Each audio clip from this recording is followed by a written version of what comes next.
Advocate Arun डोळस आणि येत्या निवडणुकांच्या मध्ये जे बहुजन समाजाचं प्रतिनिधित्व करणारे जे पक्ष आहेत असं जे महाराष्ट्रातील जनता समजते, जसे की वंचित बहुजन आघाडी, BSP आणि RPI आठवले,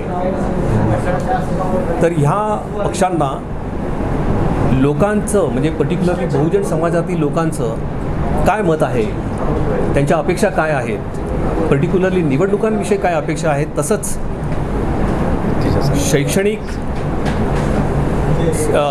आर्थिक, कल्चरल ह्या बाबतीमध्ये ज्या त्यांच्या अपेक्षा आहेत, म्हणजे बहुजन समाजाच्या ज्या अपेक्षा आहेत ते जाणून घेण्यासाठी, त्याची चाचपणी करण्यासाठी काही सामाजिक कार्यकर्त्यांनी एकत्र येऊन हे सर्वेक्षण करण्याचा निर्णय घेतला आणि त्यांनी आपल्या असोसिएशनला एक नाव दिलं. इन्फॉर्मल आहे, ती काही रजिस्टर्ड संस्था नाही, परिवर्तन महासंघ म्हणून किंवा परिवर्तन. त्यांनी ॲक्च्युली मागील 2 महिन्याच्या काळामध्ये हे सर्वेक्षण घेतलं आणि त्याच्यामध्ये जवळजवळ त्या प्रश्नावलीमध्ये 5 विभागामध्ये 50 प्रश्न विचारले होते. त्याच्यापैकी काही 14 प्रश्न असे आहेत की जे डायरेक्ट थेट निवडणुकांविषयी काही मार्गदर्शन, काही सूचना करत आहेत.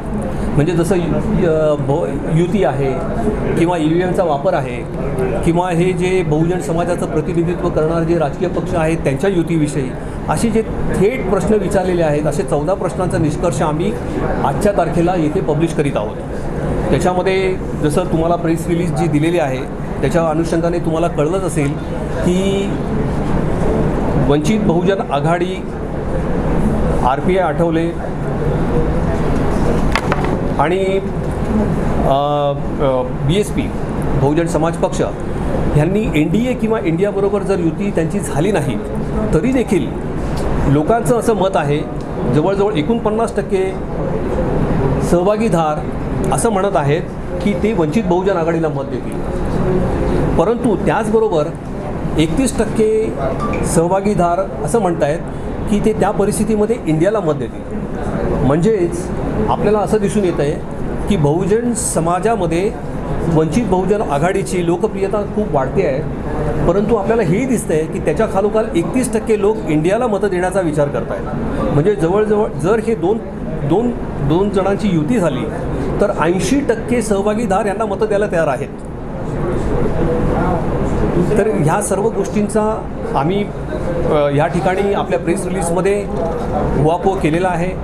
माझी रिक्वेस्ट आहे की तुम्ही ह्याचा अवश्य तसंच EVMमध्ये EVMच्या बाबतीत असं आहे की 95% सहभागीदार म्हणजे पार्टिसिपंट्स यांनी आपला EVMवर मुळीच विश्वास नसल्याचं दर्शवलेलं आहे आणि for fair and transparent election process 95% लोक असं म्हणतात की आम्ही ट्रेडिशनल बॅलेट पेपरचा वापर करणं अधिक पसंत करू. तर माझी रिक्वेस्ट आहे की तुम्ही याचे जे निष्कर्ष आहेत ते आपापल्या पद्धतीने याला प्रिंट मीडियामध्ये आणि सोशल मीडियामध्ये प्रसिद्ध करा. आम्ही ह्यानंतर प्रयत्न आम्ही असा करत आहोत की ह्याच्यावर आधारित असे निवेदनं आम्ही त्या पक्षांच्या प्रमुखांनासुद्धा देऊ आणि त्यांना रिक्वेस्ट करू की हे जे निष्कर्ष आहेत ह्यांचा विचार करा. हे जे निष्कर्ष आहेत हे जेव्हा आपण सोशल मीडियावर पण टाकून तसंच वर्तमानपत्रांमध्ये जर आलं तर जे मतदार आहेत त्यांना देखील बहुजन समाजाचा कल काय आहे, त्यांच्या काय अपेक्षा आहेत बहुजन समाजाचे नेतृत्व करणाऱ्या किंवा प्रतिनिधित्व करणाऱ्या राजकीय पक्षांकडून, ह्या दोन्ही सर्व लोकांना कळेल आणि त्यामुळे तरी देखील प्रत्येकजण आपापल्या पद्धतीने निर्णय घेण्यामध्ये स्वतंत्र आहे. हे निष्कर्ष कोणत्याही पक्षावर किंवा कोणत्याही मतदारावर बंधनकारक नाही, हे फक्त त्यांना मार्गदर्शक ठरू शकतात. या सर्वेक्षणात किती लोकांनी खूपच लांब आहे, 50 प्रश्न विचारलेले आहेत. त्यामुळे ह्या प्रश्नावलीमध्ये आम्ही आमच्या जे बहुजन समाजाचे SC ST OBC वर्गाचे जे व्हॉट्सॲप नेटवर्क जे आहे त्याचा आम्ही भरपूर उपयोग केला आणि त्याच्यामध्ये आम्हाला 1038 रिस्पॉन्डंट्सकडून आम्हाला प्रतिसाद मिळाला. 1000 लोकांचं मत 1038. अख्ख्या महाराष्ट्राचं मत झालं का? मी जसं तुम्हाला म्हटलं की हे अख्ख्या महाराष्ट्राचं मत ह्याच्यासाठी आम्ही बोलतो आहे कारण की आम्ही जे फॉर्म्स बनवलेले आहेत त्याच्यामध्ये आम्ही जे रिस्पॉन्डंट्स आहेत त्यांची वैयक्तिक माहिती देखील विचारलेली आहे आणि त्याच्यामध्ये एक कॉलम असा आहे डिस्ट्रिक्ट. आम्हाला जवळजवळ महाराष्ट्रातल्या सगळ्या डिस्ट्रिक्ट्समधून जे रिस्पॉन्डंट्स आहेत त्यांचे आम्हाला प्रतिसाद मिळालेले आहेत. त्यामुळे त्या अर्थाने आपण म्हणू शकतो की संपूर्ण महाराष्ट्रातल्या लोकांनी आपल्याला प्रतिसाद